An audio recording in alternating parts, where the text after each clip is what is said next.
आपने अगर मेरी कुछ वीडियोस देखी होंगी जैसे कि मॉइल की, तो वो अगर 20-25% ऊपर है अपने वीडियो के अपलोड करने और करंट मार्केट प्राइस पे,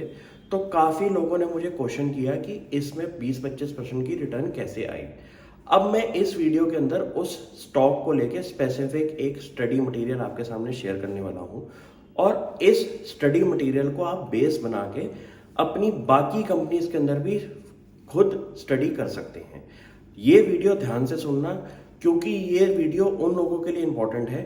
जिनको शेयर मार्केट के अंदर वैल्यू इन्वेस्टिंग सीखनी है और अपना नॉलेज बेस बढ़ाने के लिए उनको कुछ ऐसे स्टेप्स याद करने हैं जिससे कि उनका फर्दर जो बेस है वैल्यू इन्वेस्टिंग का वो सही और बना रहे। तो ध्यान से सुनिए इस वीडियो के अंदर कि कंपनी का अगर 1-2 महीने के अंदर शेयर प्राइस अराउंड 20-25% बढ़ जाए तो उसका क्या रीज़न हो सकता है और उस रीज़न की वजह से कंपनी का क्या बेनिफिट हुआ। तो ध्यान से सुनिए, आपको काफ़ी ज़्यादा मज़ा आएगा। अब आप ध्यान से चेक करेंगे कि मॉयल कंपनी ने रिसेंटली अपने प्रोडक्शन और सेल्स के नंबर थ्रो करे हैं Q1 के, और कंपनी का फाइनेंशियल रिजल्ट आने में अभी टाइम है।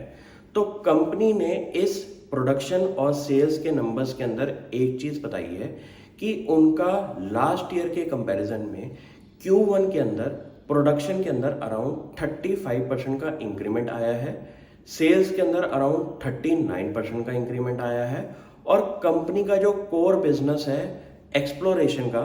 उसके अंदर अराउंड 3.8 टाइम्स की ग्रोथ दिखाई दी है, जिसकी वजह से कंपनी के स्टॉक के अंदर एक बहुत बढ़िया मोमेंटम बना हुआ है।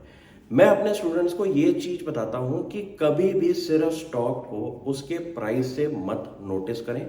उसके पीछे की स्टोरी पता होना बहुत ज़रूरी है। ऐसा हो सकता है कि कुछ स्टॉक के अंदर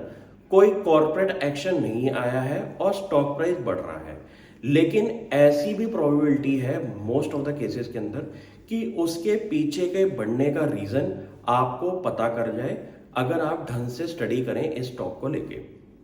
अब इस केस के अंदर मॉयल की अगर आप कॉर्पोरेट एक्शन के अंदर जाएंगे, जहां पे कंपनी आपको हर वीकली, मंथली, डेली बेसिस पे कुछ न्यूज़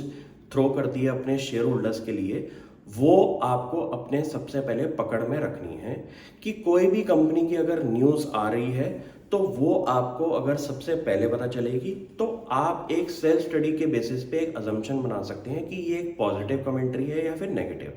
अब कंपनी ने अपने प्रोडक्शन और सेल्स टारगेट जो हैं उन पे काम कर रही है, लेकिन उन पे काम करते करते हर क्वार्टर पे कंपनी के प्रोडक्शन और सेल्स जो होती है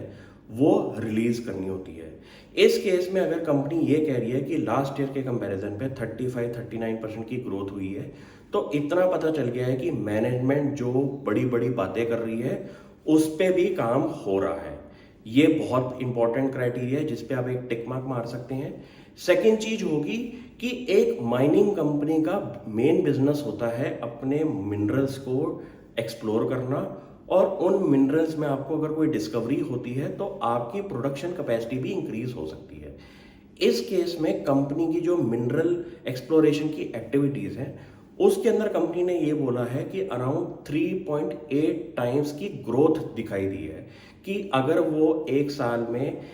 कुछ मीटर ज़मीन पे फोकस कर रहे थे एक्सप्लोरेशन के लिए, तो उन्होंने इस क्वार्टर के अंदर अराउंड 3.8 टाइम्स ज़्यादा मेहनत करी है एक्सप्लोरेशन के अंदर। जहाँ पे आपको ये हो सकता है कि एनहेंस प्रोडक्शन अगर इंक्रीज करनी है अपनी कंपनी की, तो आपको कंटिन्यूसली एक्सप्लोर भी करने होंगे अपने रिजर्व्स को।